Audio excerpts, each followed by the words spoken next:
see how you did.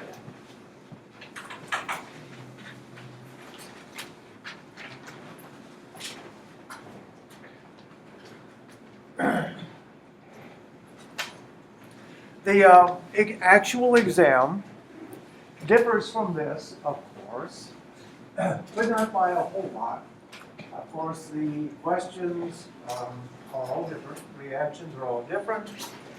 The main difference is I think there are 15 reactions in the sample here, and there are 20 on your actual exam. But the style and types of questions, mechanisms questions, whatever, should be pretty consistent from the sample to here. All right, here we want a name for these compounds. This first guy here, this is a cyclopentadiene. That's our parent. We have a methyl group attached. We want to give our double bonds the lowest possible numbers. And since the methyl group is attached directly to one of those, we're going to let that be carbon number 1. Now, as we number it, remember we have to proceed through the double bond. So that's carbon 1, 2, and 3. So this is going to be a 1,3 diene. And carbon number 1, we have a methyl group. We have double bonds in 1 and 3. And simply put it together with a cyclopentadiene as our parent. 1-methyl, 1,3, cyclopentadiene.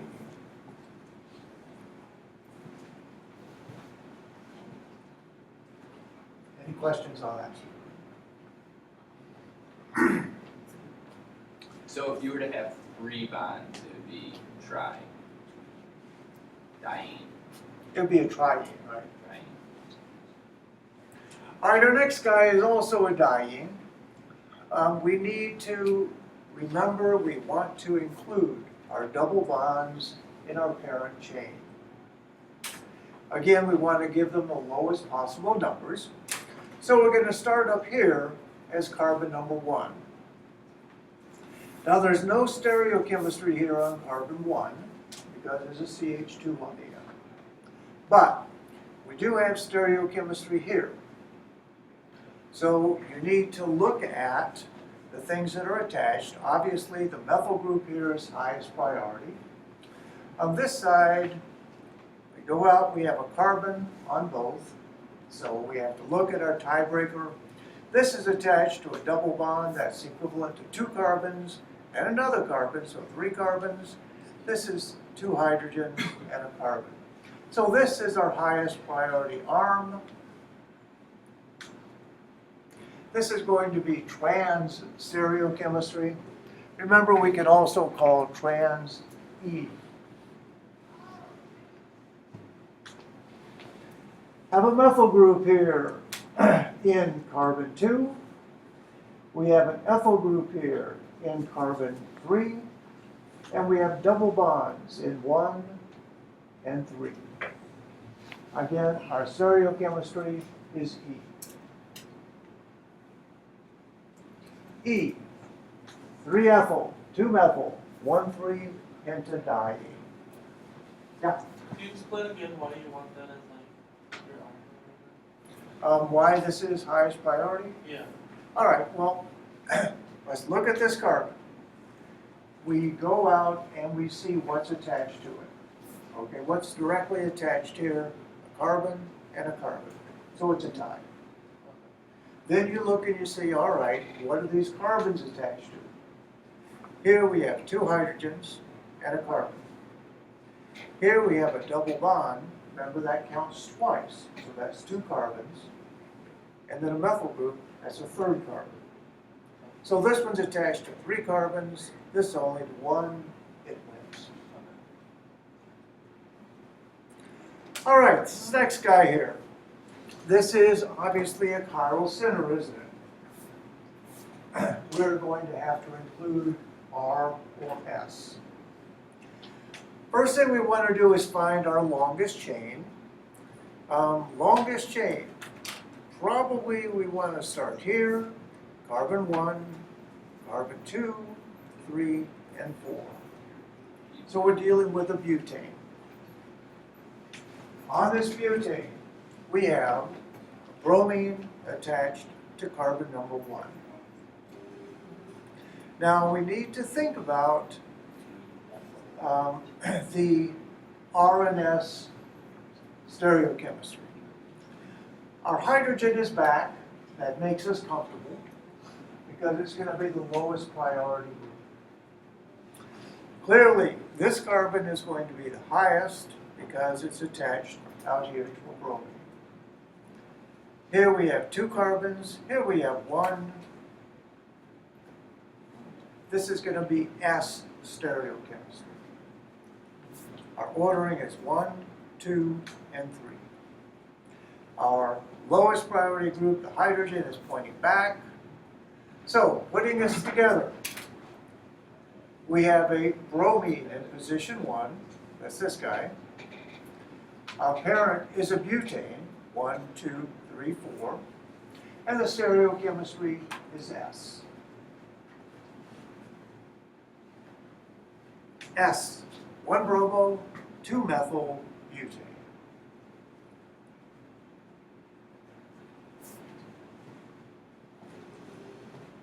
So when it's a wedge bar, then it flips S to R. Hmm? Is that a wedge for the hydrogen? Right, hydrogen is going back, that's where you want it. But if it was like the other one's a solid bar, then you can flip it. Yeah.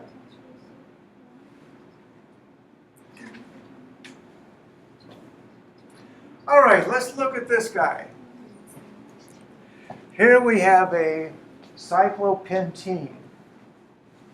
We have methyl groups in these carbons. Our double bond is back here. Remember when we number a cycloalkene, we have to start at one of the alkene carbons and then proceed through the bond. We're going to do that in the direction that's going to give us the lowest overall numbering. So we probably want to start here and go this way. So these are carbons 1 and 2, 3 and 4. So we're going to have methyl groups in 3 and 4.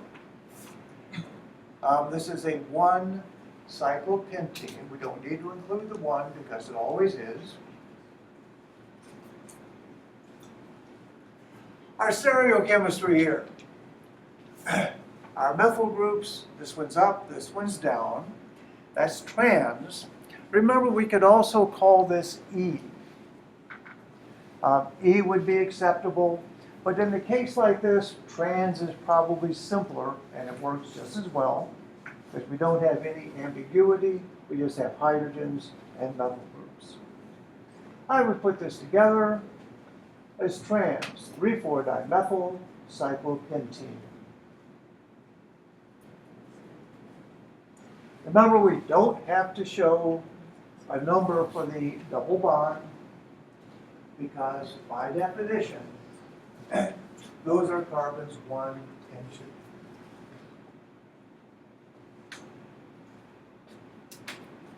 So you do include the 1 if you have 2 double If we have 2 bonds. double bonds, then you need to do a 1. Okay.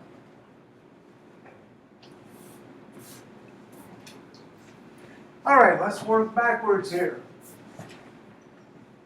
Here are some names. Let's draw some structures. Our first one, 1,1-dichloral-1-heptene. Going backwards is really, really simple. We look here at our name, it's going to be a heptene. It's going to be a 1-heptene.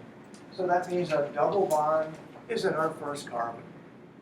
So we can simply write that. This, of course, must be carbon number 1. Gives our double bond the lowest number. And now we just need to put chlorines both in carbon 1. Because we have 2 of the same things here, we don't need to worry about stereochemistry. in terms of cis and trans. Any questions?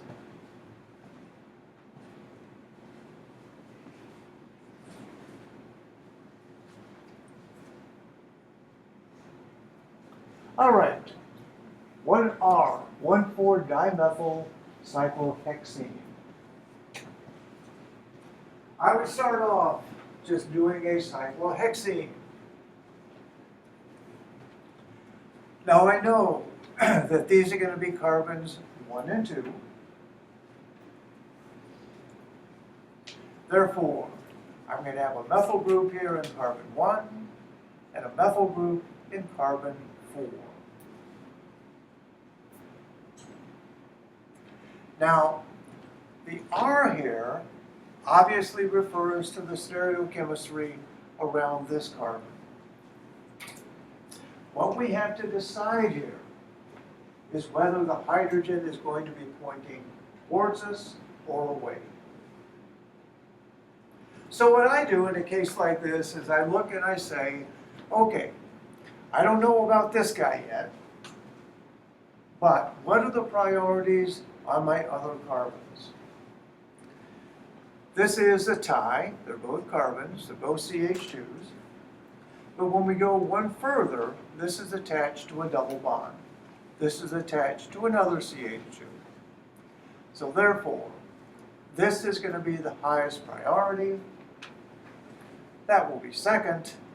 And our methyl is going to be number 3.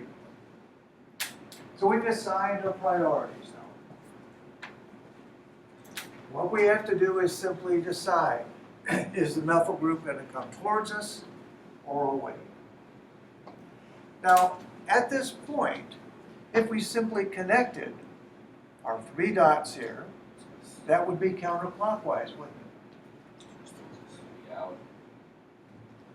Therefore, we need to totally flip this structure. But we can do that without having to do great manipulations, simply by remembering that if our hydrogen was back, this would be S, right? Therefore, the hydrogen must be in the front. And we could show that simply by putting the methyl group to the back. You could put the hydrogen in if you wanted to, just have to show at least one of them with stereochemistry. So one more time. We did it, 1, 2, 3. If the hydrogen was back, that would be S. We need it to be R. Therefore, the hydrogen must be towards us. So can you just draw the hydrogen coming towards us with that wedge, or do you have Yeah. to do it with the... Well, you could show a wedge here coming down. But as long as you show either the methyl going back or both of them. Okay, so as long as you show the methyl going back, it's fine.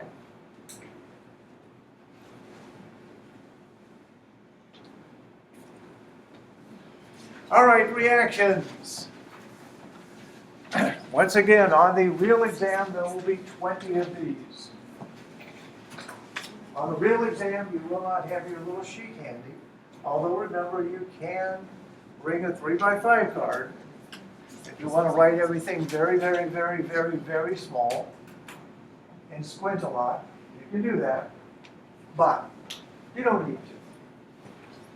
We look at our first reaction, we see this is HBr peroxide. We know we're going to add HBr to our double bond. Because we have peroxide present, we know this is going to be a radical reaction.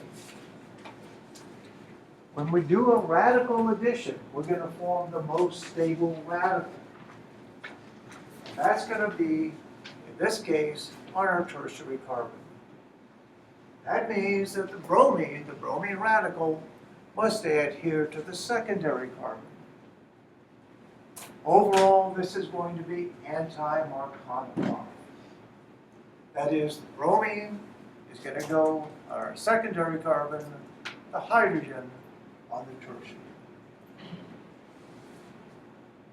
And that's our product.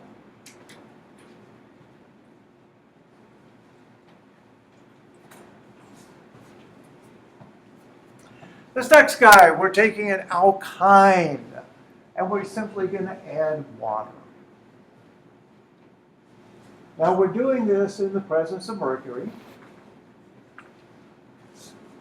We know that when we add water to an alkyne, we're going to add the elements of H2O, and that the oxygen is going to bond to the carbon that would give us the most stable carbocation. That is going to be Markovnikov regiochemistry. So our oxygen is going to be bonded to this carbon here. Now, initially, we all know we form an enol. So this goes on with an OH here and 2 hydrogens here, or a hydrogen here. But that enol rapidly converts to a carbonyl. Now, because our carbonyl is going to be bonded here to this carbon, it's going to be a ketone. So this is going to be a carbonyl, and this guy will be a CH3.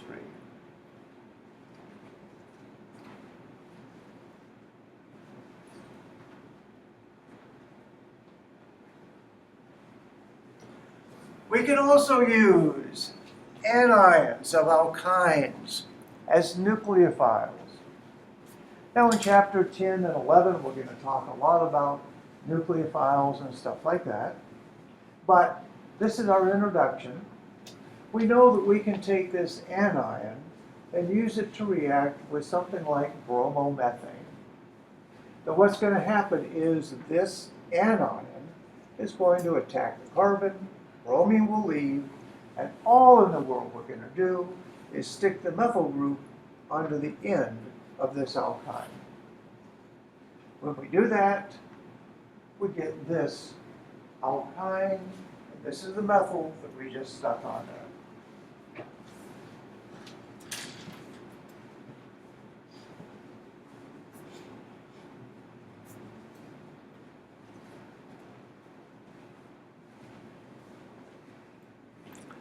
Now this next one, we have a dimethyl cyclohexene, and we're going to add HOBr.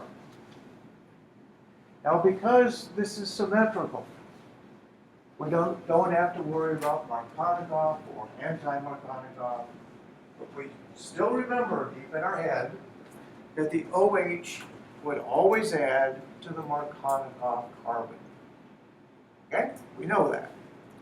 The one thing that we have to show here is the stereochemistry of the addition. Now this reaction involves an intermediate bromonium ion. So bromine goes, adds to the alkene pi system, and then OH comes in and attacks. Because it attacks from the back face, the backside, these two things must be trans to each other. Well, I've drawn it this way, mostly for technical reasons. We all look at this and realize that here we have 2 axial things. Well, we have 2 axial things. I have 2 equatorial, so maybe this isn't so bad. But we have to remember that the OH and the bromine must be trans. Yeah. Now you could draw this the other way. Yeah, you could. Okay, so they can be both axles. Yep, doesn't matter, equatorial. doesn't matter. You could draw this in some sort of a contorted configuration, which it really would be. That would be fine, as long as I look at that and I say bromine and hydroxyl are trans to each other.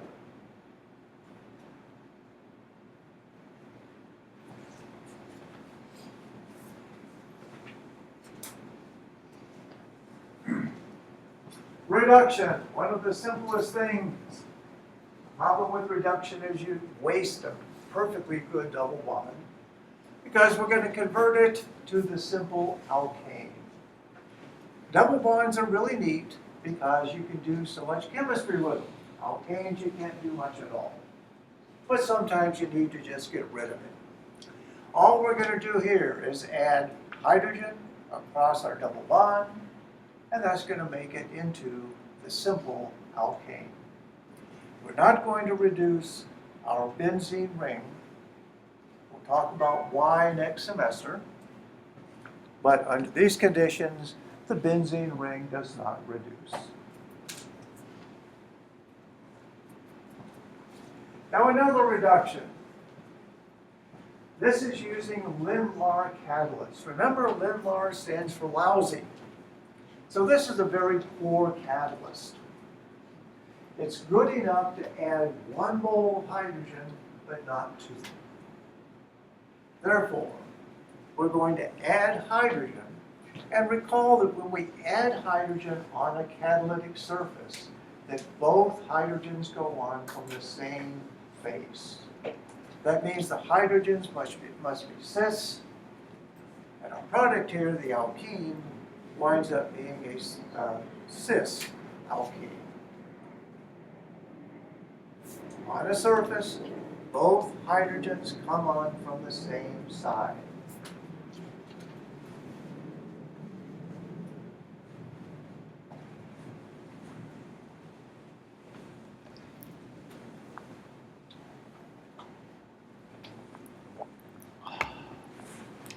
All right, the next guy, hydroboration oxidation. And we're dealing with an alkyne. If this was an alkene, we would simply say to ourselves, anti-Markovnikov alcohol. Alkyne, we say the same thing, except we know that that alcohol will be an enol and will change to a carbonyl. We have a benzyl position, and we have something that would be a secondary position. A benzyl is the most stable carbocation.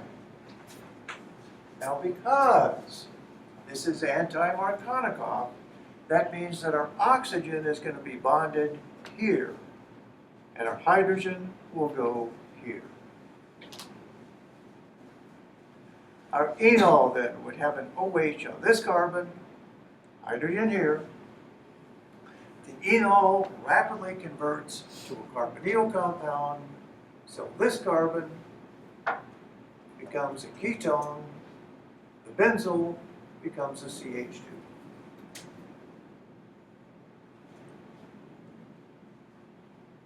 Also remember, if we're doing hydroboration oxidation with an alkene, that the OH and the hydrogen come in from the same side.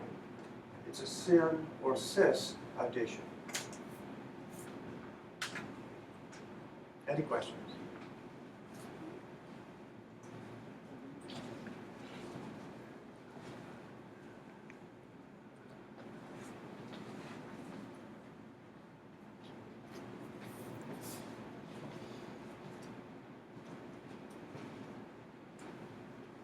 Okay, what in the world is happening here with our first one?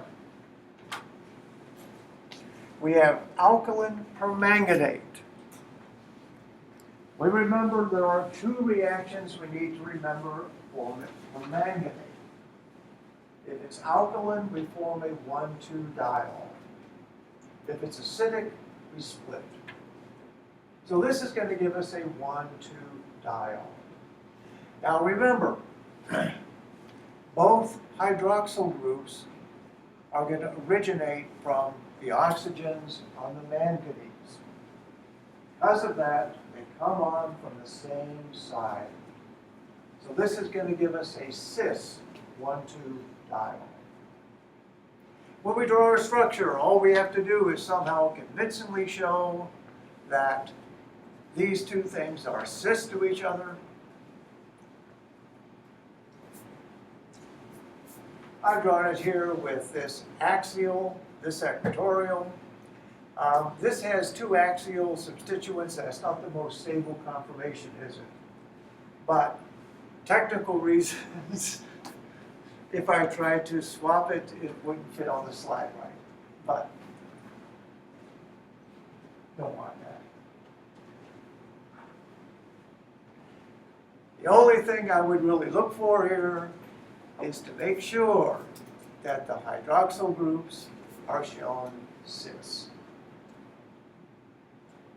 You could even just draw this as a hexagon with two wedges, showing the two hydroxyl groups on the same side.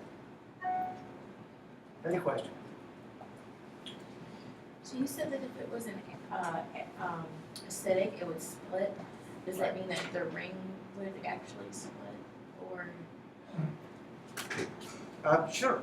Okay, I just, No, it would oxidize, it will split the double bond. We'll see an example of that. Yeah. So Drew provides the wedge.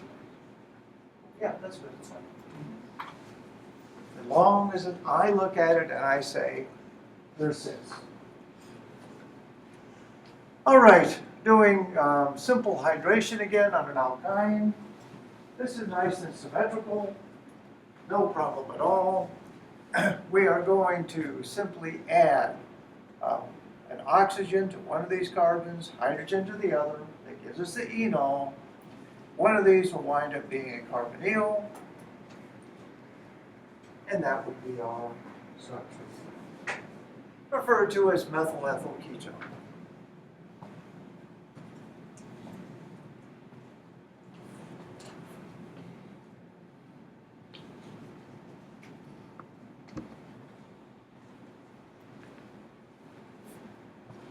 Now, our third mechanism, question, for reducing an alkyne is to use either sodium or lithium in liquid ammonia. And as it dissolves, it's a dissolving metal reduction. As it dissolves, the hydrogen radicals will add one at a time to our triple bond. Because they add one at a time, it forms the most stable isomer. Trans isomers are always more stable. Cis isomers are crowded. Therefore, this gives us reduction and a trans alkene.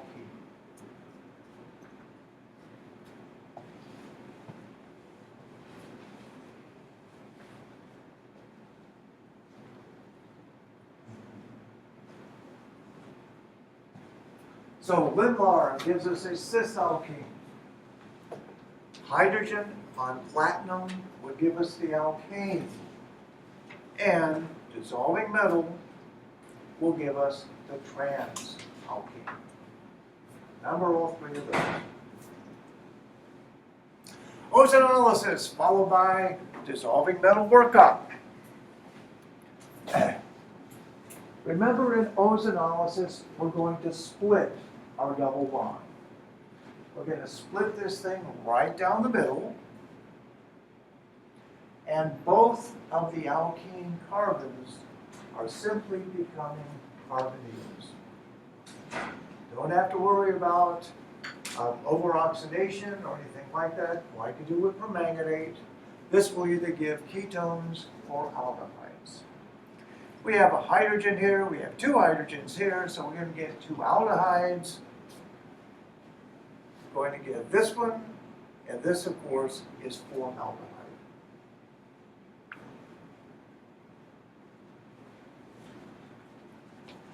Also referred to as methanal.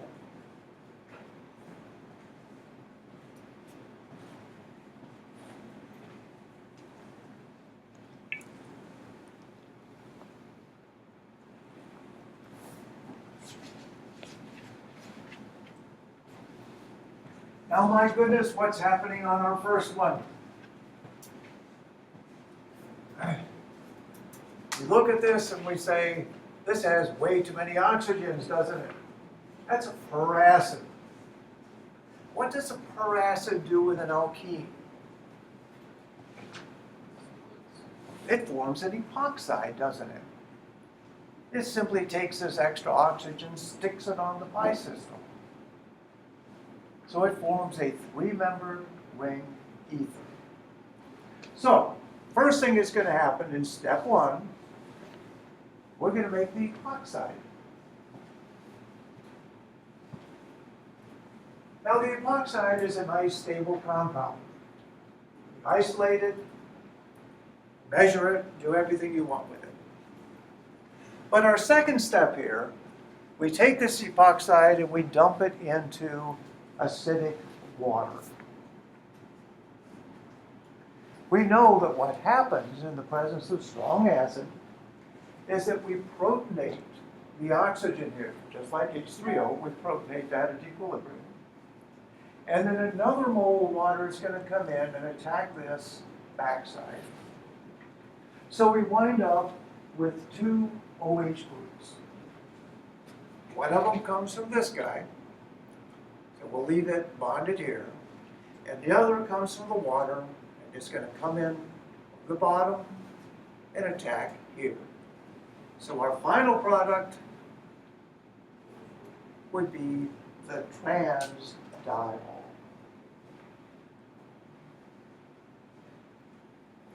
This is the oxygen in my drawing that came from the epoxide. This is the one that comes from the water. So we have two ways to make 1,2-diols.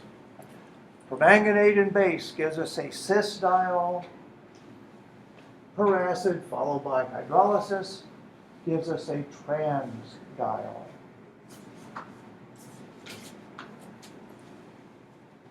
Any questions? Now we're going to get to acidic permanganate. Remember, whenever you see acidic permanganate, think we're going to break bonds. We're going to split things open. With an alkyne, when we split it down the middle, alkynes will always be converted to carboxylic acids. Always. Therefore, our first carboxylic acid will have the benzene ring. The benzyl carbon right here will be a carboxylic acid. Our second half will have a CH3 bonded to this carbon, which is now a carboxylic acid. So we have benzoic acid and acetic acid as our products. Split it right down the middle, make them both carboxylic acids.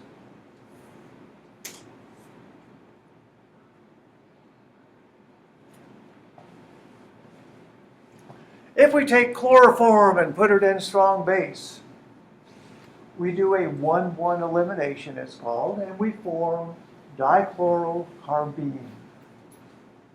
Dichlorocarbene, neutral, but very reactive.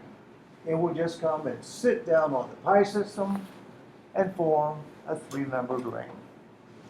Because it is chloroform and dichlorocarbene, our 3-membered ring will have chlorines attached. And it would look like that. Dichlorocarbene, this guy just comes and sits on the pi system, and we make it.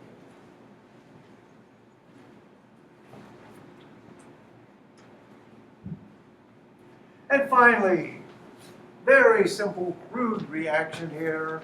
We have an alkene and we have aqueous acid. What we're going to do here is protonate to form our most stable carbocation. This will be a Markovnikov addition. Hydroxyl group will attack the tertiary carbocation,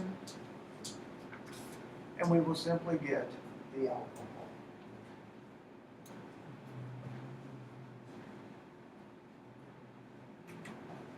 Any questions?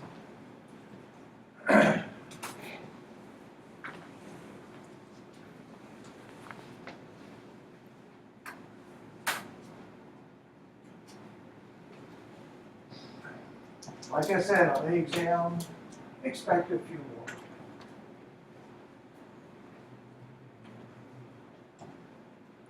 All right, here I have just a skeleton. And I want you to take this, and at our chiral center, we need to indicate stereochemistry so that this is going to be 2,3-dimethyl pentane with S stereochemistry.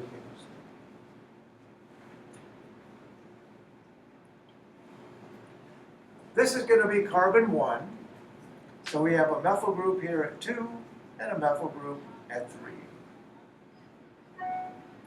Now we want to look and decide what our ordering is going to be for R and S. So let's look at our chiral center. What we're trying to decide here is our hydrogen in the front or in the back? So, our priorities. Wherever the hydrogen is, it will be the lowest. This is going to be bonded to 2 carbons. This is bonded to 1. The methyl group will be bonded only to hydrogens.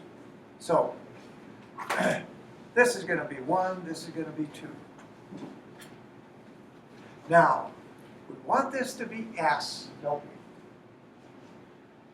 So we can draw a 2-point line, even a 2-point arc. We're starting here and we're going this way, right? That is counterclockwise. So this is supposed to be S. That means our hydrogen must be back. So when we complete our arc, it is simply counterclockwise, or S,2,3-dimethyl.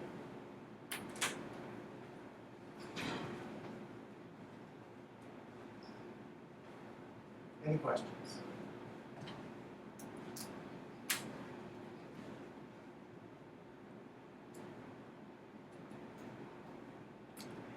Here we have another skeleton we're going to fill in. We have a 1,2-dibromo, 1,2-dimethyl. So each of these carbons is going to have a methyl group and a bromine. We're going to do the same thing here. We're going to assign priorities and decide if our hydrogen is the methyl group is front or back. Methyl is going to be the lowest priority, isn't it?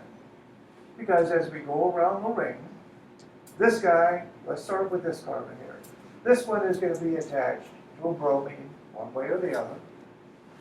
This is going to be attached to a CH2 and a carbon. And this is only, whichever one it is only attached to hydrogens. So, whichever one of these is bromine, we know that this is going to be 2 and this is going to be 3. We want our stereochemistry to be S. So we link 2 and 3, and by gosh, we're going in the right direction, aren't we? We're going counterclockwise. So that means the methyl group must be back. Oh, I put a hydrogen. It's supposed to be a methyl, I'm sorry. And the bromine must be forward. Please change this in your answer to a methyl group.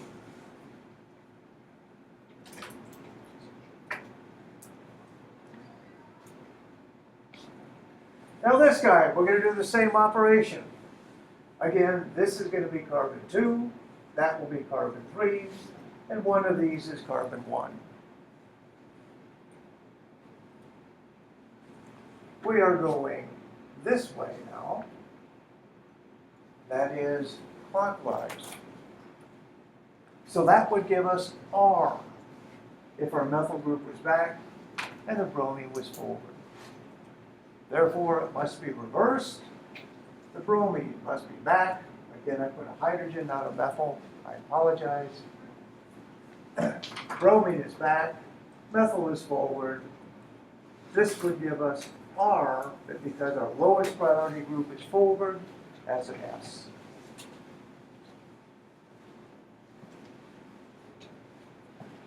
On the day of the exam, these guys will be here. If you want a Tinker toy to play with and stare and flip and whatever.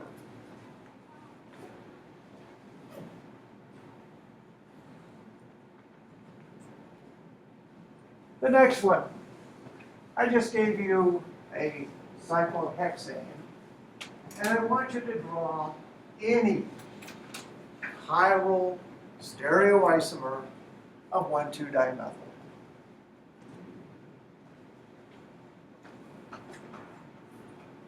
All right, well, there are only two ways you can draw this, right? Where the methyl groups are cis or they're trans. The correct answer, of course, is going to be with our methyls trans. Both of these are chiral centers, and this is a chiral molecule. I've drawn them both axial, again, simply for reasons. If I made this a methyl group, it would pluck out this. It's tough to draw. We realized that these would both be equatorial. So you can, it could have been reversed and it would be Yeah. great. Okay. But they'll both still be chiral centers. They must be trans. Another way to draw this would simply be this way, and that's fine. Again, we've shown this coming forward, this going back, and they are both chiral carbons. If we had drawn the cis isomer,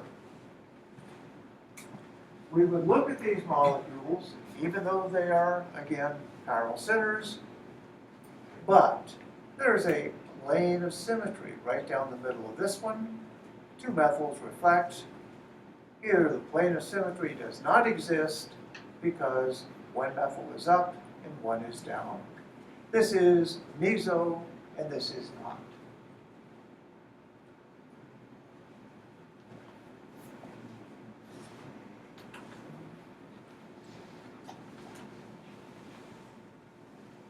Do we have to say if it was meso? No, that wasn't in the problem. But of course you know that. All right, your exam will have a mechanism problem. On the exam, it will look just like this. You'll have little boxes, and you'll fill in an intermediate and a final product.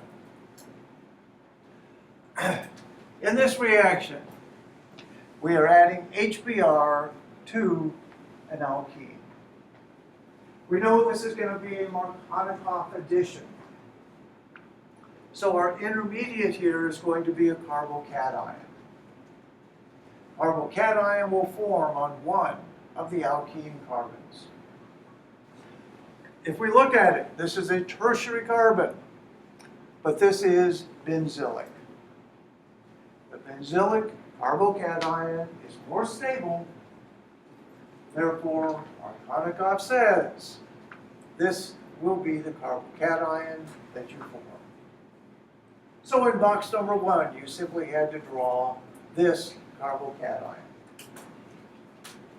Our final product, we're going to take bromide anion and simply add it to the carbocation to get the benzylic bromide.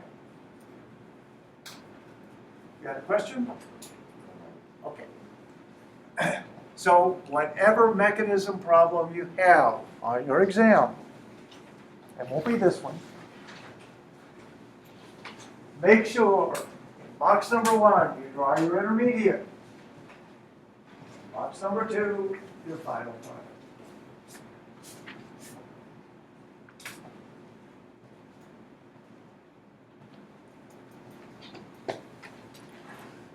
A baby step synthesis. What we want to do is make this alkyl bromide in a single step from an alkene. We look at this and we say things to ourselves quietly. We say, this is bonded to a primary carbon here. This is a benzylic carbon. Therefore, this is an alkyl halide with anti-Markovnikov regiochemistry.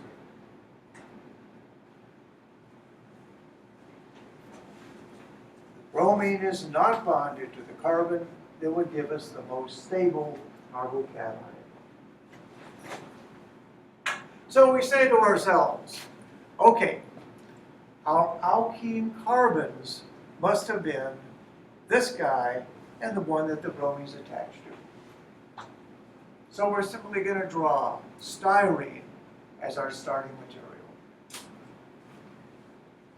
Now we remember, how do I make an anti-Markovnikov alkyl bromide? All I do is I take HBr in the presence of peroxides.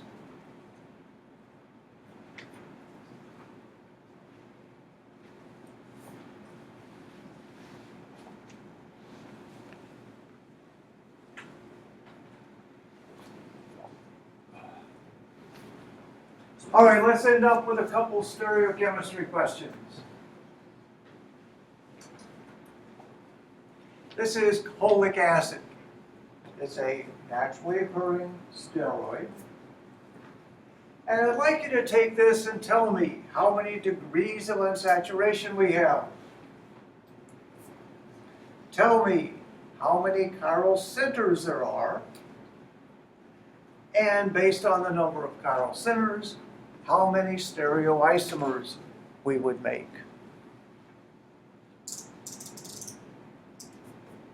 All right, degrees of unsaturation.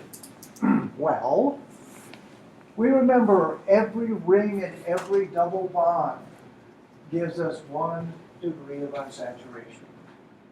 Now we could add up the complete molecular formula, basically ignore the oxygens, and come up with DUs.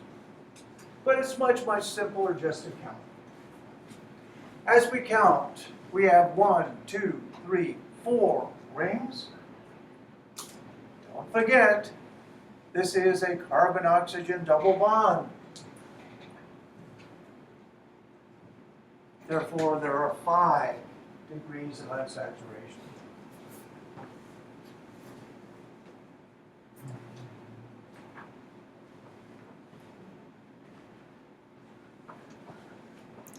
Next, chiral centers.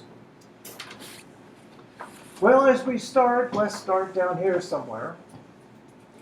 This is bonded to an OH, CH2s, but this goes back to a tertiary carbon. This is up to another CH2, so this is chiral. This has a methyl group. This half of the ring, that half of the ring, and going down. It's chiral. This, 4 different substituents. So does this, so does this, so does this, this. Basically,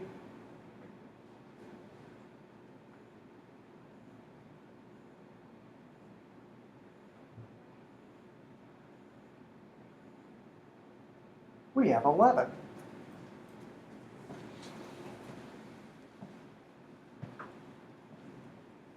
Make sure you can go through this and clearly understand why all of these are chiral centers.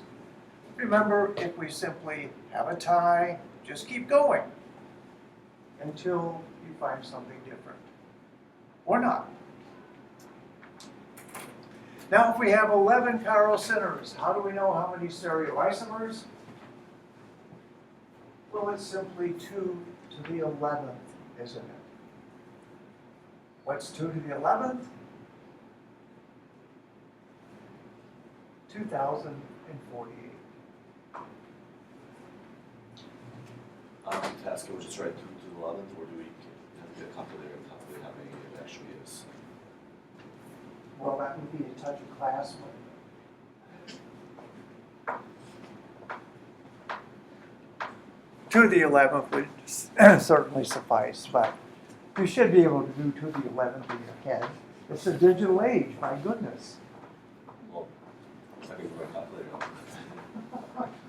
It's a correct truth. 4, 8, 16, 32, 64, 128, blah, blah, blah. All right, the last one. Your exam will have an assortment like this. And what I want you to do on the exam is to simply go to these molecules. Mark with a little asterisk the chiral centers. Write down a number. Tell me how many there are. If the compound has none, you indicate it by saying achiral, not chiral. If it has them, but the compound is a meso compound, you write meso. Now, all of these operations for all of these compounds. Our first one here, we have hydrogen, a methyl hydroxyl group, and the whole bottom of the stuff. So that is a chiral center. In the middle here, we have a hydroxyl group, a hydrogen, the top and the bottom. That's chiral.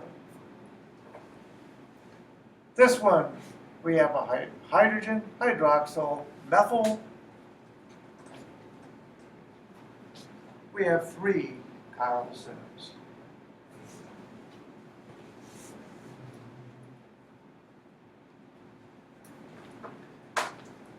This was on last year's exam, and so many people missed it. Is this a chiral molecule? What do we have? We have a hydrogen, we have a methyl, we have a butyl group, and we have a butyl group. This is not chiral.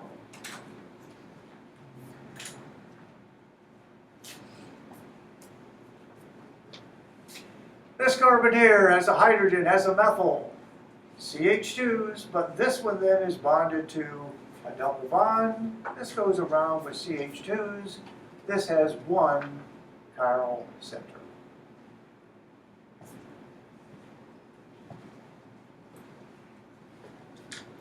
People also miss this next one.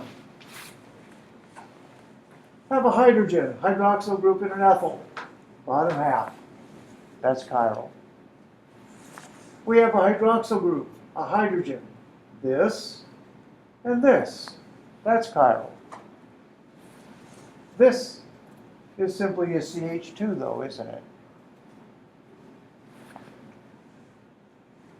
We have 2 chiral centers.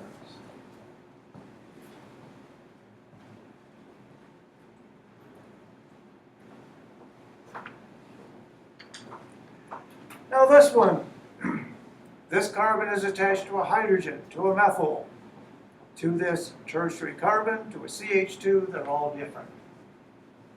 Same thing with this guy. But, even though we have 2 chiral centers, we have a plane of symmetry right down the middle. On the exam, you would write meso.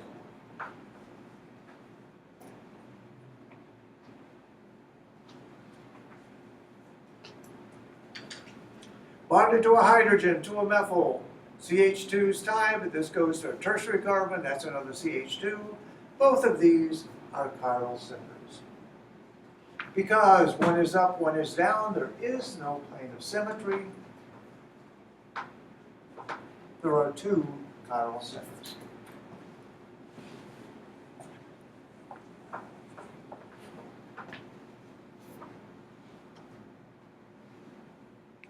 This is so much fun. Let's do it again.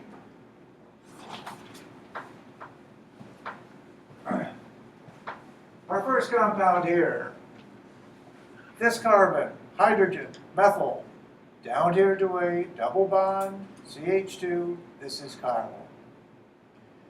This guy, have a hydrogen, up to a double bond, CH2, down to this thing, that's chiral. This has a hydrogen, a methyl, an ethyl, and the whole top. We have 3 chiral centers.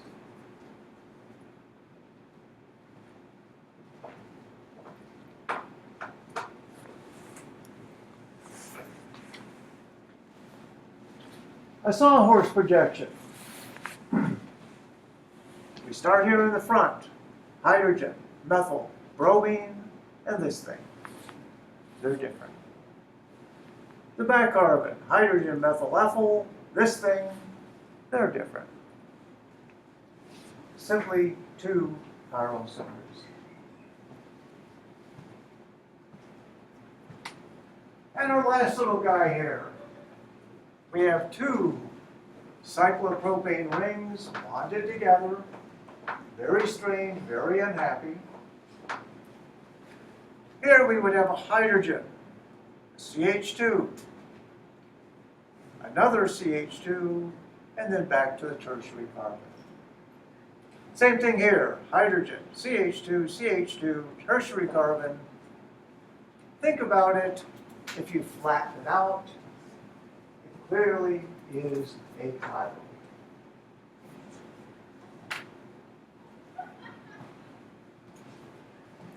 All right, so I hope you graded your exam. I hope that you did well.